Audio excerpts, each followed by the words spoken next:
इससे पिछले वीडियो में हमने भारतीय संविधान संशोधन को देखा। तो हमने देखा कि भारतीय जो संविधान संशोधन की जो प्रक्रिया है वह दक्षिण अफ्रीका से ली गई है और इसे 3 तरह से इसमें संविधान संशोधन किया जाता है संविधान में। तो उसकी 3 प्रक्रियाएं थी। एक तो हमारा साधारण बहुमत था और एक विशेष बहुमत था। तो इसी तरह से अब हम सबसे पहले शुरू करते हैं साधारण बहुमत के साथ। उसमें हमने पहले ही बता दिया गया है कि साधारण बहुमत क्या है। तो अब उसका अच्छी तरह से डिस्कशन है और उसके अंतर्गत आने वाली जो संविधान के अंग हैं उनका विश्लेषण है।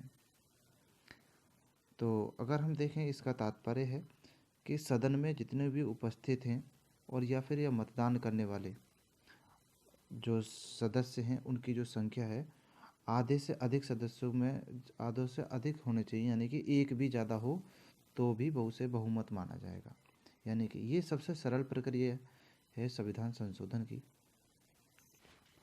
तो ये सबसे सरल प्रक्रिया होने के कारण ऐसा माना जाता है कि अनुच्छेद 368 के तहत इसे संशोधन नहीं माना जा सकता, यानी कि इसे किसी भी तरह से हटाया भी जा सकता है क्योंकि ये सबसे आसान है। तो जोड़ना हटाना बड़ा ही आसान है इसलिए। तो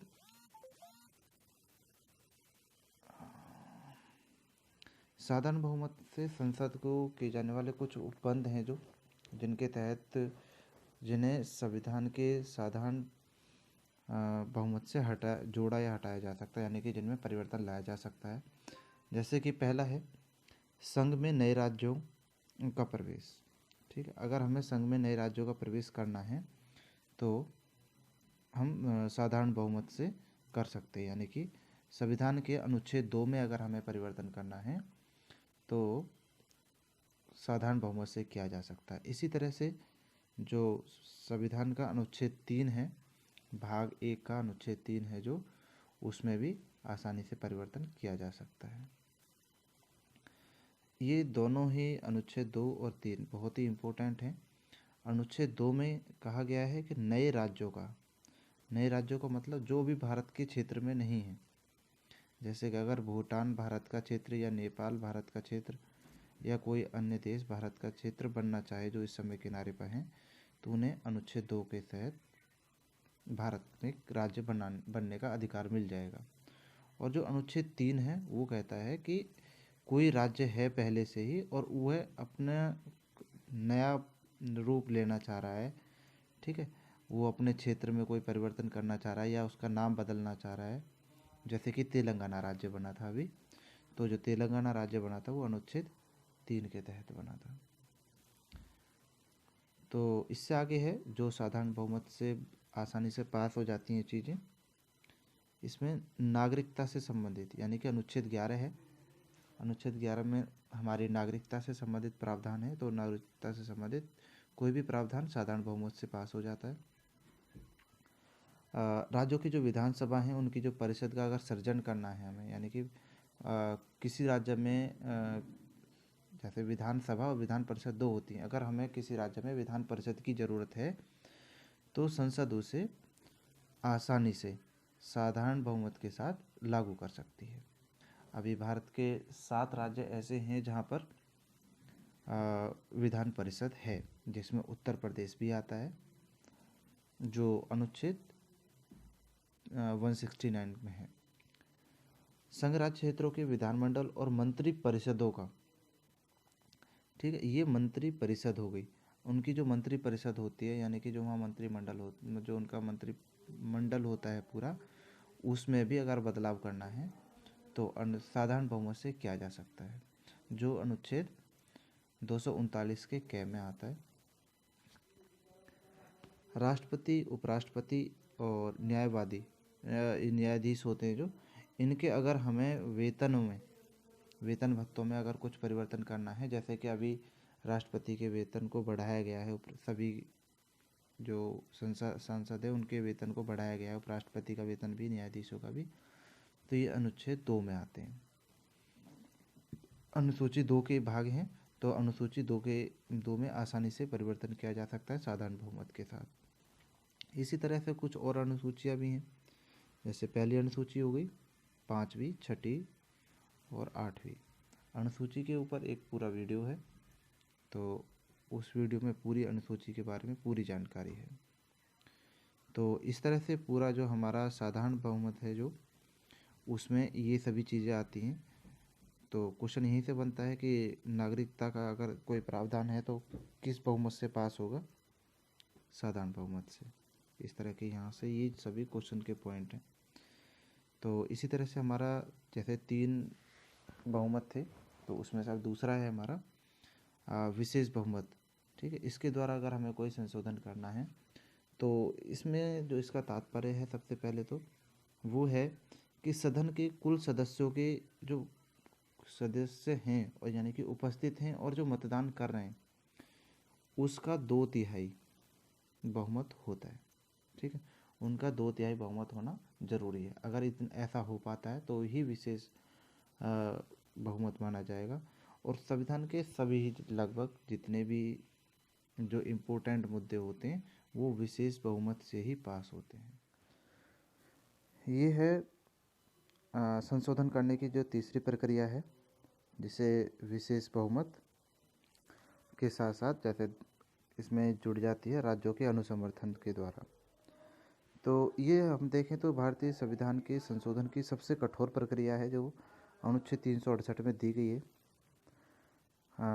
तो ये विशेष बहुमत के साथ साथ जैसे कि हम पहले जान चुके हैं, आधे राज्यों के विधान जो मंडल हैं उनसे समर्थन लेना जरूरी होता है।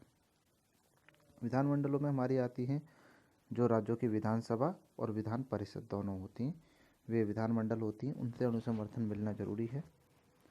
तो हमारे जो अनुच्छेद 368 के 2 है, भाग 2 है, उसके तहत कहा गया है कि उसमें जो उपबंध दिए गए हैं कि ये वे उपबंध हैं जिन्हें पूरा होने के लिए या लागू करने के लिए इस प्रक्रिया से गुजरना पड़ेगा।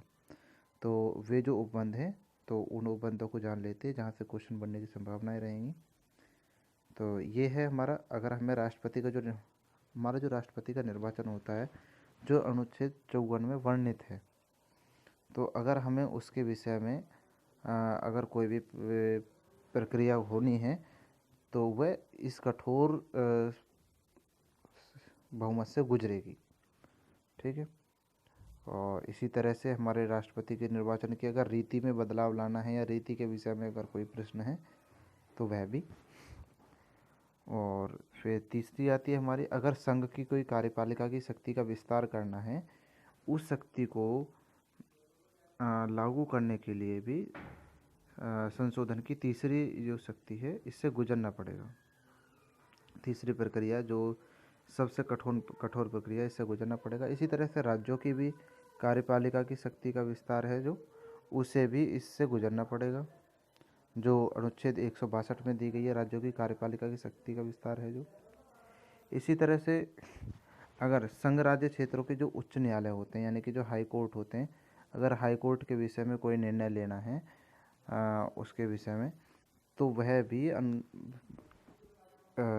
जो हमारी विशेष बहुमत वाली प्रक्रिया है, भाग 3 वाली, जिसमें राज्यों के समर्थन लेना है, उससे गुजरना होगा कठोर प्रक्रिया से।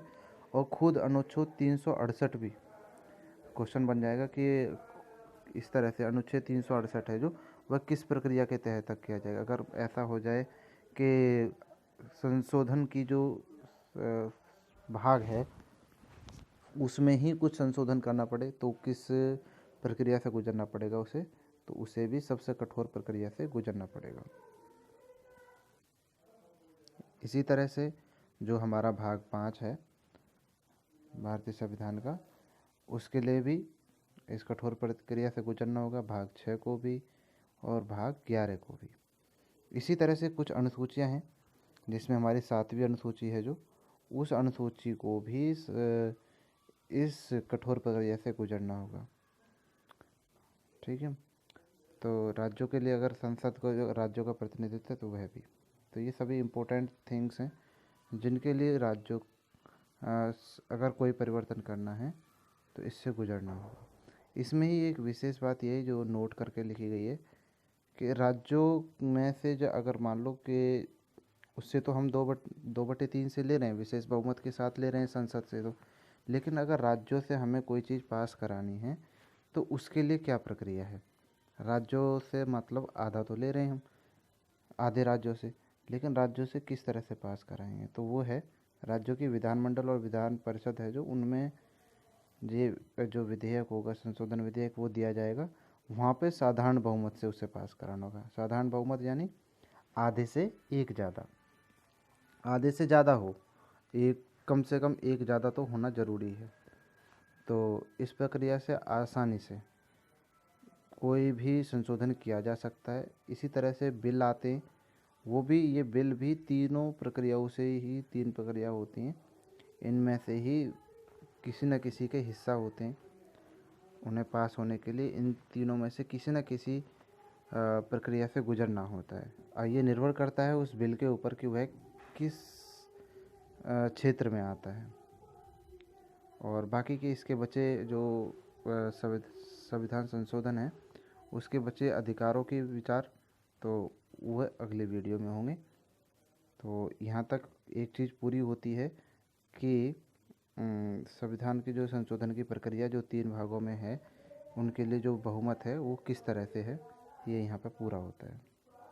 और अब आगे बचते हैं इसका अधिकार, जिन पर एक लंबा विषय का चर्चा चली थी, और आखिर में आके मूल अधिकारों में भी संशोधन किया जा सकता है ऐसा कहा गया। तो उसके लिए जो समितियाँ बनी थी उस पर विषय पर चर्चा होगी।